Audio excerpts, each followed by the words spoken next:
Hello everybody, welcome to Also Rusty Bucket. Subscribe to the channel if you are not already and drop a like on this video to help it in the YouTube algorithm, and subscribe for just daily playoff content. I decided to do just one video today because Celtics versus Nets was it was terrible. It was a terrible game, like not entertaining in the slightest.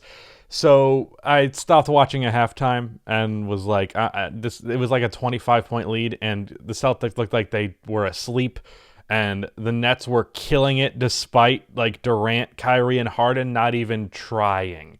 Like, if I look at this box score, they combine for like, let's see, do math, Jacob. 35 plus 26, 61 points.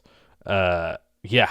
That 61 points between the three of them, that's not their best, to say the least. But Joe Harris killed it. He had like 14 points in the first quarter, something like that. And just everyone looked off in this game. Jason Tatum 3 for 12, and he got injured. It was just not pretty. It was not pretty basketball, so I decided not to watch that. And that's my analysis of that game. I decided not to watch the second half and make a video on that. But I did get the pleasure of watching both Lakers versus Suns and Clippers versus Mavericks at the exact same time because the NBA decided to schedule it like that. But regardless, I was able to give both of those games enough attention to actually analyze them. So Lakers versus Suns game 2. I just did a video on my main channel about the problems with the Lakers in game 1 and how they weren't taking this team as seriously as they should. If you have not watched that video already, please go check it out. It was supposed to go up like 3-4 hours before game 1, but unfortunately my editor was I'm not going to bother explaining all the details of it, but Rudy had some problems which resulted in the video getting to me being delayed by quite a bit, so I uploaded it like right before game 2, which was just abysmal timing as a result of that scheduling issue. So go watch that if you have not already. But as for how they responded in game 2, the Lakers, they were definitely better. Not to say that they were flawless by any means, but they definitely made some improvements. And I also should say on the Sun side of things, like Chris Paul being injured and not playing really at all, very, very few minutes. I'm actually going to look at the box score to see how much he played in total. I just know in the second half he did not play very many minutes, and even in the first half he wasn't playing that much. So he played 23 in this one, 6 points, 5 assists, 2 for 5 from the field, 3 turnovers in 22 minutes, which is very high for Chris Paul. He was just very clearly not himself in this one, as he wasn't in game 1. I'm gonna hope and pray that the 2-game break between now and game 3 will be the difference maker in getting Chris Paul back to what he was, because really the Suns have not much hope in terms of actually winning this series unless Chris is back to what he was, because as was proven by the Lakers today, you take Chris Paul out of the equation, and that results in Devin Booker being the pretty much sole play initiator. Now, Cameron Payne, of all people, ended up stepping up in the Chris Paul void. He had 19 and 7. Not the greatest efficiency, but I'm more than happy to ignore it because he hit some big shots and overall played a fantastic game. I brought up an old tweet from the past, from early 2018 when I was 17 years old. And Cameron Payne was on the Bulls, and he tweeted, "I love that doubt." And then I replied, "Here's some more, you're trash." And then Cameron Payne liked that tweet. And I had to bring that gem back up and put it on Twitter. That was such a childish-ass thing to say to him, but, I was not even legally an adult yet, so I'm going to give myself that pass. But it's just funny for me seeing Cameron Payne not only be good, but contribute to some seriously good basketball, because he in many ways was the reason why this game was not a blowout, or it was close in the end, because he just stepped up when someone needed to step up. Outside of, but like I said with the Lakers, for the most part it was still Devin Booker was the primary initiator. Really, Cameron Payne just kind of filled in with the fact that the Lakers were not taking him that seriously. But anytime Devin Booker touched the ball, as soon as Chris Paul was off the floor, the Lakers were pretty much throwing a double, or they were clearly getting ready for a double team to the point where Booker had to pass it out. As soon as Book caught it, his primary defender was up on him, and then somebody else was lurking, ready to bring help as soon as he tried anything. And as a result of that, really, you force the other players to create offense, and when they're not the best at it, it's really, luckily Cameron Payne was able to step up and do something solid in that void. But for the most part, if something like that happens, it'd be nice to have Chris Paul in to do that, who can both score 25 points if you need him to, and also get 10 dimes. Once again, DeAndre Ayton had an amazing game. 11 for 13 in this one, 22 points, 10 rebounds. I do have to say that Anthony Davis, while he did have a much better follow-up game from what he did in game one, he does own a little bit of the blame for the way that Ayton has been playing, and I didn't really mention this much in my post-game recap, and really not too much when I did my game 2 preview type video on the main channel. Again, go watch it. He deserves some of the blame for how I'm trying to way to phrase this properly. Like, he was in a lot of positions where he could have affected the buckets that Ayton got in this game and in game one, and he didn't. Now, I still give a majority of that blame to Andre Drummond, because most of the time it was his mistake, but there were multiple instances where AD could have done something and he did not. As for LeBron James in this one, he was less passive, shot the ball 16 times, was really big from 3 in this one, 23 points, 4 rebounds, 9 assists. Davis was a great playmaker in this one with 7 assists, and never thought I'd say this, but Andre Drummond was decent in this game. Like, actually contributed all right.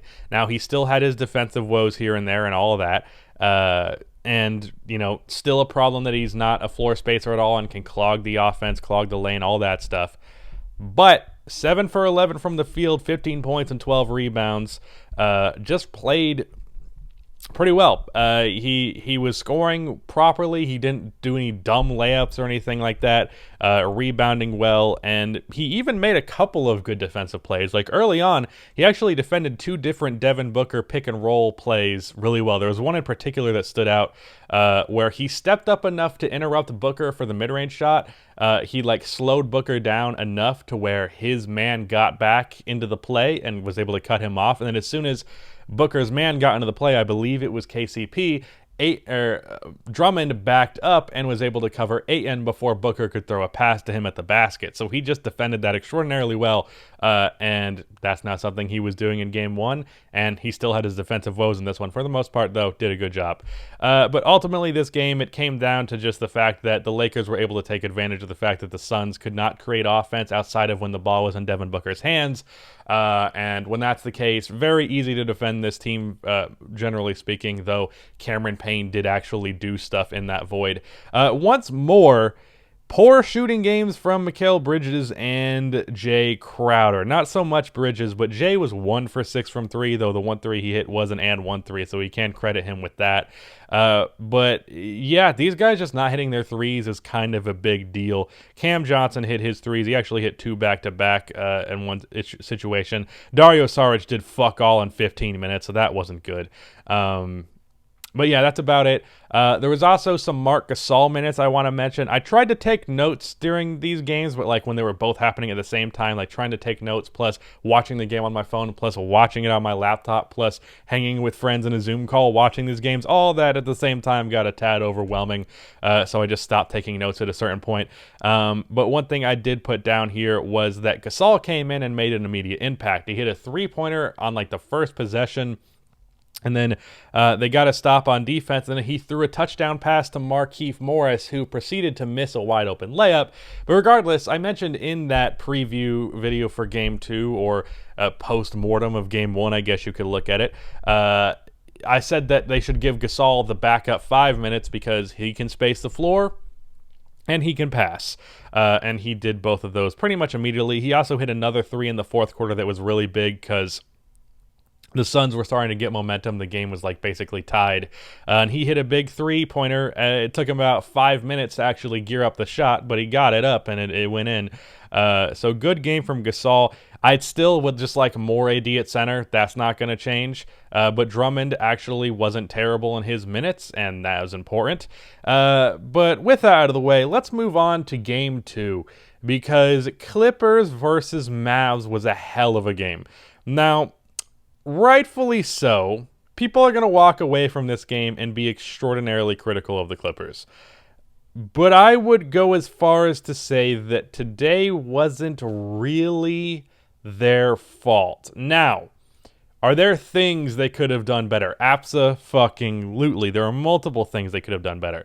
But really, there's pretty much any game you look at, there are things the team could do better. But in this game, really, it was just kind of every shot was going in. And sure, there were defensive rotations they fucked up. Luka Doncic was sometimes more open than he should have been. And they did that stupid shit that I talked about in my preview video for this series where they were giving Luka the switch onto a guard or a big man, and he took advantage. That was so dumb. But like, also at the same time, this man hit 2 deep step back threes. He hit a 3 off of one leg fading at the end of the third quarter with like 30 seconds left. Maxi Kleber couldn't miss a shot. Kristaps Porzingis played well in this game. Tim Hardaway Jr., anytime you left him any ounce of space, he made it. He hit a big 3 at the end of the fourth quarter. Like, at a certain point, they just wouldn't miss. And, like, that's kind of the way this Mavs offense works is you do kind of have to pick your poison because when you go down their starting lineup, every single guy in that starting lineup can shoot threes and can shoot threes well. Porzingis is a good three-point shooter. Kleber is. Dorian Finney-Smith has been a 40% three-point shooter the last 2 years. Luka, while he can be up and down, you're not leaving him open for three. He goes 5 for 13 in this one, which is 39%, so there you go. Tim Hardaway Jr. is actually one of the better shooters in the NBA, but he just shoots like 3 threes too many to get his percentage down. But like if he shot like 5 threes a game, he'd shoot like 43%. Like at a certain point, especially being that the Mavericks bench got so few minutes, like all of these guys played over 30 minutes. Porzingis playing the least with 32, 38 from both Luka and Tim Hardaway. It was just every shot was going. And it was also going that way on the Clippers end of things because really, the defense wasn't going to be how this game was won by either team, really, because the way this game was going, Nicholas Henkel on Twitter, he made a great point, good friend of mine. He tweeted the both of these teams aren't even really playing bad defense. They just can't miss. Like, on the Clippers end of things, in the first half, Kawhi had 30 points. And Maxi Kleber, who was his primary defender, and is a good defender and just a very underrated role player, period, he was defending Kawhi well. He was not giving him easy looks. Kawhi was making it anyways. Outside of one of the threes that Kawhi had that was from the right elbow where Kleber just kind of swiped at him when he could have contested it, which really confused me, pretty much every shot, if you go back and watch Kawhi's highlights from this game, Kleber did a pretty good job of contesting. There were multiple shots in the lane where Kawhi was like in the low post and he put up like a one-armed hook type of deal with like, they required an insane amount of touch. There was one he got where he had the ball and then Kleber put his body into him and he brought the ball back like this and then flipped it up like with incredible touch. And, like, that was great defense. And the same thing was happening on the Clippers end of things. Now, I'm going to make a video tomorrow about the many problems with the Clippers, but it was not... This game was much less mistakes by the Clippers than Game 1 was. Game 1 was multiple mistakes on the Clippers end of things. This one was just... Luka is fucking ridiculous, and their role players are not missing their shots. The Mavericks overall go 53% from 3. They hit 18 threes. They were just making all their shots. That's really it. And look, like I said, they could have defended Luka better. I think I also believe they were trying a box and one in this game as well, and it wasn't really working because I don't understand that defensive scheme to the fullest extent that I should, but I know it's particularly built around like heliocentric type players. The Raptors did it against Steph in the finals when Clay and KD were injured because they were like, who else is going to create offense? And he still had like 40 points because Steph is fucking ridiculous. But that offense really gets picked apart when you have, or that defense really gets picked apart because I know it's like partially like a zone type of deal and also bringing just a ton of focus on one player. That gets picked apart with good playmaking. And Luka is a good playmaker. And it especially gets picked apart when guys are finishing their plays when you make those passes. If you're kicking it out to, like if you're bringing a double on Luka but you leave Tim Hardaway open, which was like one of the bigger shot of the games at the end of the stretch. Like if you do something like that, but Tim Hardaway is going to make the three, I don't know how effective that defensive scheme is.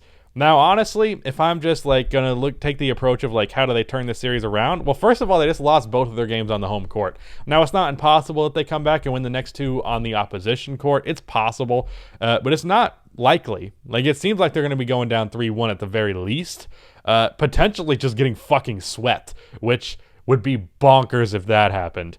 But overall, just not a good effort by the Clippers, or not a good effort. I just said some generic ass shit being stupid. Good effort by the Clippers, but ridiculous offense by the Mavericks. I'm not saying don't blame the Clippers for things of this game, but for the most part, the Mavericks just played a ridiculous game. Now, they need to make adjustments. That's clear as day. But a lot of the things that were wrong in game one were not as wrong in this game. The Clippers offense was basically flawless. And defensively, I don't think they did a bad job too much outside of sometimes leaving guys open when they were trying that defensive scheme. But for the most part, it was just the Mavericks were ridiculous. Luka has 39 points. I'm curious what he had in game one.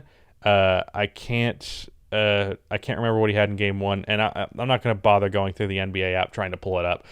But regardless, it was really just the Mavericks couldn't stop fucking scoring. And the Clippers are in a bad position, make no mistake. But I don't think game two was really their fault that much. Like I said, you can pick things apart, but ultimately it was mostly just that. I've repeated the same point like 15 times, but I really want to emphasize it. Slander the Clippers all you want. I don't think this game was really their fault, especially in comparison to how much of their fault it was game one. That being said, stop the fucking soft switching. Like they're not even putting pressure on you to switch and you're doing it just cuz. And just fuck it. Shoot Luka. Like, tackle him, punch him in the face, because that's the only way you're going to stop him at this point. Like, I tweeted out, like, there's a good chance that a lot of my player rankings are going to change drastically after this playoffs. Luka might crack into my fucking top 5 the way he's playing so far. It's obviously just 2 games, but my goodness, dude. It's actually, he's unconscious, not conscience. It's ridiculous. Anyways, I think I've rambled on long enough here. Subscribe to the channel if you're not already. And again, go check out that Lakers-Suns Game 1 video. There's still stuff relevant to the series, even if the Lakers won Game 2. But yeah, that is it. Goodbye.